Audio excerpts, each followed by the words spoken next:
ওগো আল্লাহ, ওগো মালিক, তুমি ছাড়া তো আমাদের আর কেউ নাই, তুমি ছাড়া তো আমার আর কেউ নাই।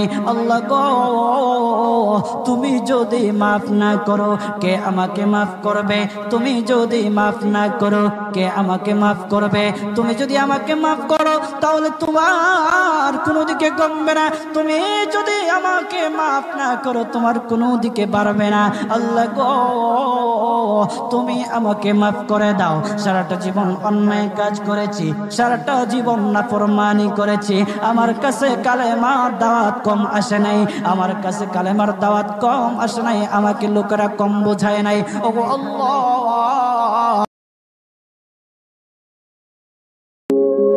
মৃত্যুর সাথে আমাদের একদিন হুট করে হবে দেখা, সেদিন অন্ধকারে বন্দী হয়ে যেতে হবে একা। বন্ধু বান্ধব আত্মীয় স্বজন এসে দেখবে নিথর দেহ, চোখের পানি তো সবাই ফেলবে, সাথে যাবে না কেহ। সাদা কাপড়ে মোড়ানো হবে নিথর দেহের খাটি, ছোট্ট ঘরের পোকামাকড়িতে হবে শেষ বিদায়ের সাথী। হুড়োহুড়ি করে পাড়া প্রতিবেশী কাটতে যাবে বাস, ঠিকানা। আসসালামু আলাইকুম। দুইজন ব্যক্তি ছাড়া পৃথিবীতে কেউ আপনার আপন না। আপনি কার পিছনে দৌড়াচ্ছেন, কার পিছনে হাঁটছেন, আল্লাহ তাআলা একদিন সব হিসাব নেবে, কাল কিয়ামতের ময়দানে, হাশরের ময়দানে। সেদিন এমন একটা সময় আসবে যে আপনার বাপ মাও সেদিন কাজে লাগবে না। সবার নিজের আমলনামা নিয়ে সেদিন ব্যস্ততা থাকবে, কেউ আপনাকে হেল্প করতে পারবে না। এমন একটা কঠিন অবস্থা আল্লাহ তাআলা বিচার করবেন। সেদিন কে জান্নাতে কে জাহান্নামে যাবে আল্লাহ তাআলা সেদিন ফয়সালা দিবেন তিনি। এর আগে কেউ জান্নাতে যেতে পারবে না। যত কিছু আপনি বলেন, এই দুনিয়ার মানুষ হলো এই দুনিয়াটা হলো অনেক ধোঁকা। এই দুনিয়ার ভিতরে মায়াটা ছাড়া, ধোঁকা ছাড়া আর কিছুই না। আপনি যাকে ভালোবাসবেন, যাকে আদর করবেন, সে আপনাকে ভুলে যাবে। তবে আপনি আল্লাহ তাআলাকে আর নবীজিকে ভালোবাসেন, অনেক কাজে লাগবে। এই জন্য দোয়া করেন, আল্লাহ জুমাবারে মরণ দিও, লাইলাতুল কদরে মরণ দিও, লাইলাতুল বারাতে মরণ দিও, যেদিন মরণ দাও। কিন্তু আল্লাহর কাছে বলিও না আল্লাহ তাড়াতাড়ি নেও, মৃত্যু কামনা করা জায়েজ না। আল্লাহকে বলবা, আল্লাহ যেদিন আমারে বিদায় দিবা তুমি ইচ্ছা করে, তুমি যেদিন তোমার দরবারে আমাকে কবুল করবা, সেদিন জুমাবার দিন কবুল করিও গো আল্লাহ। ও মালিক, লাইলাতুল কদরে রমজান মাসে কবুল করিও, লাইলাতুল বরাতে ঈদের দিনে কবুল করিও, আমার দিনের নবীর মদিনাতে আমাদেরকে কবুল করিও গো। বৃষ্টি নাজিল করে তাকে আমার আল্লাহ, পৃথিবীর কেউ নাই বৃষ্টি নাজিল করবে। বৃষ্টি নাজিল করে কে? কেউ ক্ষমতা আছে নাকি? সূর্য পূর্ব দিক থেকে উঠার সময় পাবে না, পশ্চিম দিক থেকে উঠা শুরু হয়ে যাবে সূর্য। আল্লাহর নবী বললেন তওবার দরজা বন্ধ হয়ে যাবে, আর ওই সময় দক্ষিণ দিক থেকে একটা বাতাস আসবে। সমস্ত ইমানদার সেই দিন মারা যাবে, কোনো ইমানদার আর থাকবে না। আল্লাহকে আল্লাহ বলে ডাক দেওয়ার মতো কেউ থাকবে না। আল্লাহ ইসরাফিলকে বলবেন, ইসরাফিল সিংহায় ফুঁক দাও। আল্লাহর এই ফেরেশতা সিংহা হাতে নিয়ে মুখের কাছে নিয়ে আল্লাহর আরশে আল্লাহর দিকে তাকায় থাকে, একটা সেকেন্ডের জন্য এদিক আর ওদিক করে না।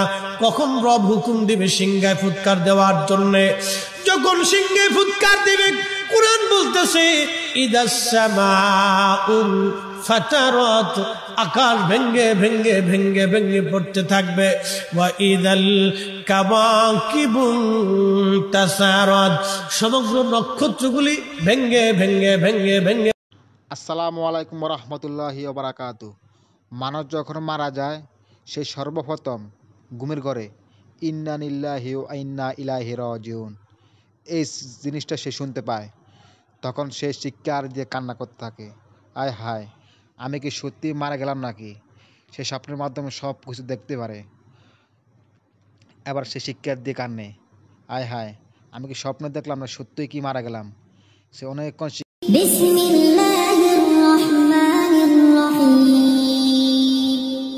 আর-রহমানু আল্লামাল কুরআন খলাকাল ইনসান আল্লামাহুল বায়ান।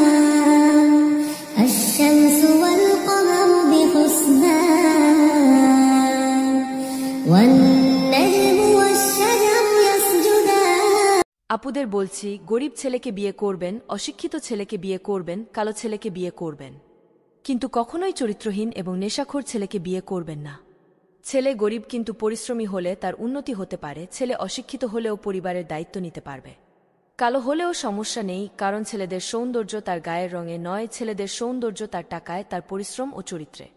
কিন্তু চরিত্রহীন ছেলের ঘরে আমার নবী বলেছে, স্বামী স্ত্রী এই রোমান্টিক সময়টাতে যদি 1টা ঘন্টা যদি কাটাইতে পারে রে, তাহলে 1 বছরের নফল ইবাদতের সওয়াব দিয়ে দিবে। এরে যুবক, বউকে কষ্ট দিও না।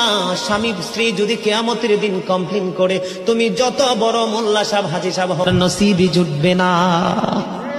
আমি আমার মা আমার বোনদেরকে বলতে চাই, কখনো স্বামীর কলিজায় আঘাত দিও না, কারণ স্বামীর কলিজায় আঘাত দিলে তোমার জীবনে জান্নাত জুটবে না। বন্ধুরে আমার, আমি আমার নবীর জীবন থেকে যদি আপনাদেরকে আরেকটা এক্সাম্পল দেই বন্ধু, এখন আমি আমাদের দেশে স্বামী স্ত্রীর মধ্যে গলদ আছে না নাই? বর্তমান সমাজের যুবক যুবতী, নববধূ নবদম্পতি যারা স্বামী স্ত্রী, তাদের মধ্যে ম্যাক্সিমামই কলহ আছে না নাই?